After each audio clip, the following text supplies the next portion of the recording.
I received a pair of punch machines from my friend Dan. One is a hand-operated punch, the other is an electric-powered tracer punch. But in order to use them, I had to get them off the floor and mounted to something with wheels to make them easily accessible, but still portable. The issue is they're quite heavy. Together they weigh close to 300 pounds. So I converted my broken Harbor Freight 36-inch sheet metal brake into a rolling stand that could hold both punches. And that's why I call this video Rolling with the Punches. My new toys. Somewhere amongst all the duct tape and newspaper. Beautiful, beautiful, beautiful. That's a punch. That's a nibbler. Nice additions to my little shop. And here's a better look at it. I've got them unpacked, but they're not put away. Still on the pallet. I've got a couple boxes of assorted parts. I'm not too sure. Some of these belong to this, and some of them probably belong to that, but I'll have to sort them out and find out what goes with what. Now this is a hand punch, which I've been needing for a while because I use those little hand punches on making the wind turbines, where something a little more substantial would make it a lot easier, a lot faster. Of course, this one has a little bit of an issue. Where it's connected here is stripped out, so that needs a little TLC. I'm not sure what I'm going to do with that yet, but you know, I've just got it a few minutes ago. So now you might be asking, what the heck is this? And you are exactly right. This is a Heck 3C, Heck Model 3C tracer punch, and so it's a power nibbler. And what you do is you have a pattern, you attach it to the thing that you want to cut, and then you just use this thing to cut your shape, whatever you need it to be. I think it's going to be awesome. That should speed up production as soon as once I get it set up. But these are absolutely beautiful. Now I've got a little video.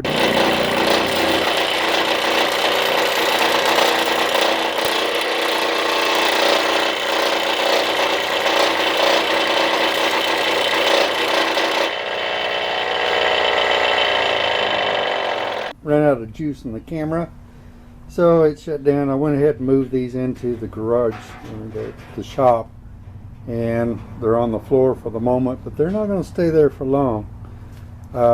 I'm going to convert my Harbor Freight,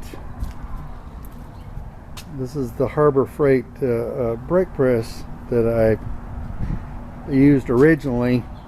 And since it started coming apart anyway, I took the top part off, and I was planning on turning this into a welding table. And to do that, I would have the top part would be laying flat out this way, and this piece would be cut loose from here and be mounted this way. So you have a crank on it, where you turn the crank and clamp them together. So I could put, I could turn it the other way and open them up, and I could put things on here and clamp them in place. But I think this could be better used as a stand for both of those new punches. These aren't the only new machines for the shop. Now, these are from Dan. He's a true patron.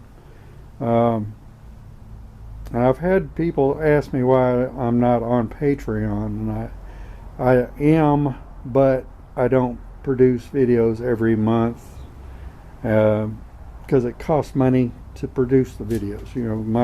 My projects cost money, so I'm not prepared to make a commitment to make a video every single week or month. So I'm not going to ask people to put up money every month for me to do nothing, or as far as you can tell, it's nothing. But I do, the money that comes in through my YouTube videos, I do use that towards machines. So this is a new welder, and I unpacked that in my last video. So that was almost $500. And then this is the foot pedal that goes with it. I had to buy that separate, and that was $107. So I haven't been producing a lot of videos, but I have been using the money that I get from YouTube towards future projects. Now I've got to have the machines to do the projects, so that's my priorities. Now down there is the spot welder Dan sent me. I've got to get 220 out here in the shop before I can try that. I'm very much looking forward to that though. And here's that little chop saw that he sent. So I have one more tool. You know, you've seen me sawing a lot in the last few videos where I was making the stick. I said I wasn't ever going to buy Harbor Freight stuff again, but they lowered the price down to $99 on this little hand bandsaw, and I just couldn't pass that up. Now this one didn't come with a blade. I bought blades for it separate, because every review I saw on one of these said the saw works great, but you throw the original blade away. So this one didn't come with a blade. I guess that's why it was $99. But anyway, that is going to save me a lot of work on sawing the pieces I use for the stick. And I believe I'm going to use this to cut one of these ends off this, because this is probably that end. If I can move that over just far enough where I can get a blade through there, I can chop that off. There's a lot of wind today.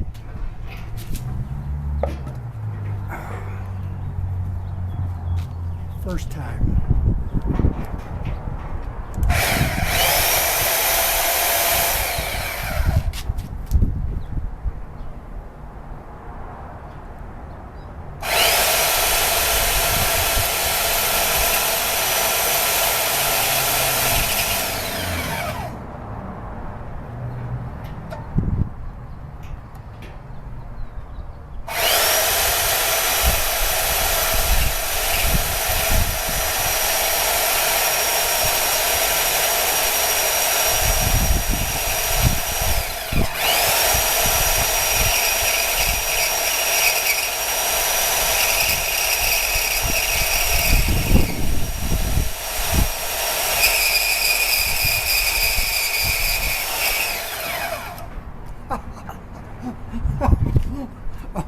I love it. I love it. I love it.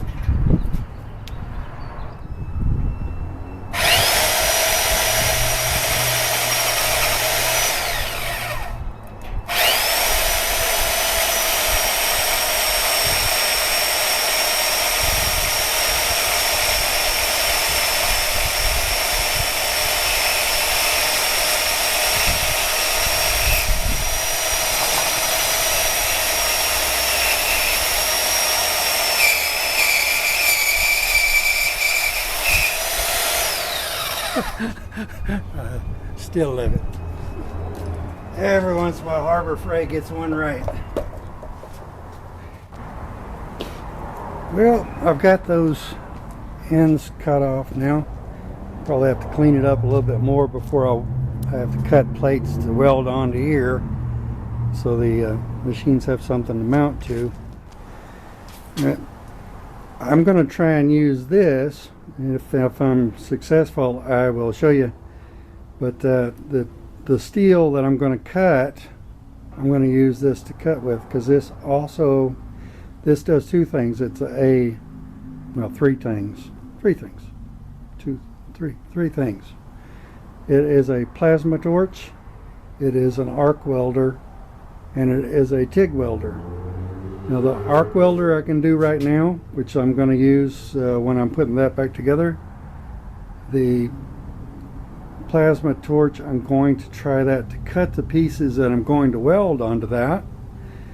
But TIG welding has to wait because I have to have a tank of argon, and that's another chunk of money that I don't have right at the moment, so that can wait.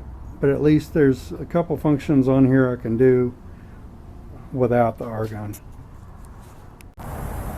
Apparently there's a learning curve to using the plasma cutter here, so I'm not quite sure what I did wrong, but it didn't go right. My grinder still works, so I've got to clean up this edge a little bit.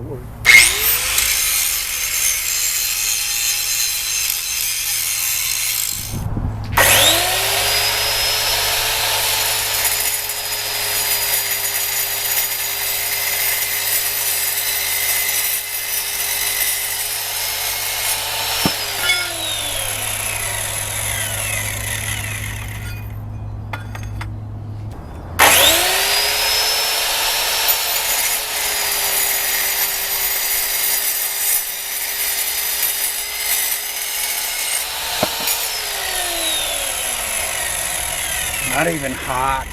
Wow. Love it.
Breaker broke.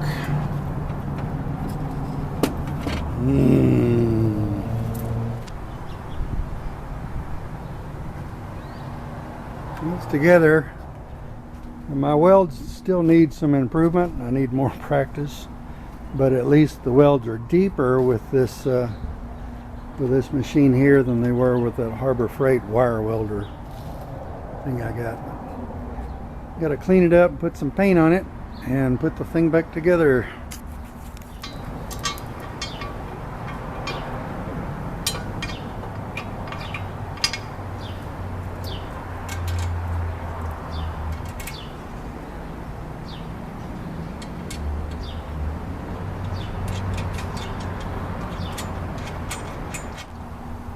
I like these little machine casters. Has this little rubber foot that once you get it where you need it to be, you roll that down, you can actually level out your work surface, and the machine's not going to go anywhere. That's awesome. Just right now I want it to roll, so I'm going to keep that rubber foot retracted up in there so it acts like a caster. These will handle a few 100 pounds for each one of them. So once I get the 300 pounds of machine on this stand, it's not going to phase those things a bit. It's looking pretty good. I want to put a couple pieces on the bottom so I can put a piece of plywood between them, and that'll give me a platform to put all the extra parts. And plus it'll sturdy up the bottom a little bit so they won't splay out whenever you get the 300 pounds on top of this thing.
This one still needs some work. It'll work a little bit right now. This one's ready to go right now.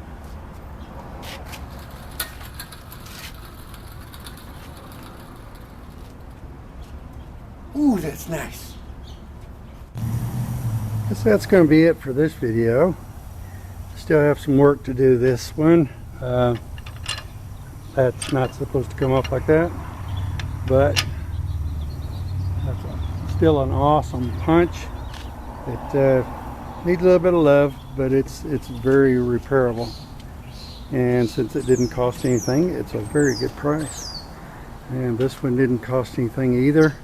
And that is just a monster gift from a very well appreciated patron. These are gadgets that go with these two machines. I'm not sure what goes with what. Well, I do know that's an oil bottle. That's some oil, light bulbs. I love this. These little gripper things. Those little bitty clamps, spring clamps. They're fantastic. Got a box full of these and some of that, and not sure what goes with what, but this one's ready to go. And you can freehand cut things through here. This is a cutter. It's not a punch. So it nibbles the metal off. So what you do is you have yourself a pattern. For me, I bought some plastic. I'll be cutting my pieces, cutting the pattern into the plastic, and then attach the plastic to the aluminum, and then follow the edge of the plastic and cut the aluminum. So that'll be in a future video. These, I have two pieces of plastic. I'm not real sure on what to use, so I bought two different things. This one seems a little too floppy, and that one looks just about right, but it's a little bit on the thick side. This is 1/8, and this is a little bit bigger than 1/8. I can't remember exactly, but anyway, that's going to be a future project. I've got some steel tube here. This is a nice big 5-inch steel tube, and that's going to go with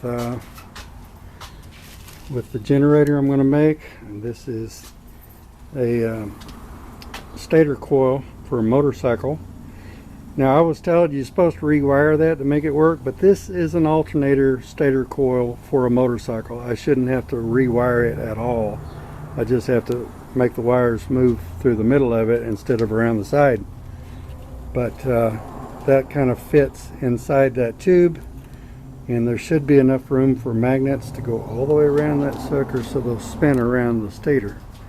I'm not quite sure how I'm going to go about doing all the steps on that, but I'm sure I'll take you along for the ride. This is a very precision shaft, which is going to be attached to the steel tube, which is going to spin around the stator. So I've got a lot of different things going on. I might just take about 2 weeks and clean up my garage. It's really hard to work in here in the state it's in, but it's kind of been this way during the winter time, and we went straight from winter last week to summer now, so we're having 85-degree weather. Of course, in a couple days it's going to drop back down in the 40s, but anyway, that's on wheels. I can roll it inside, and we're going to call that a day. Thank you for watching. And take care until next time.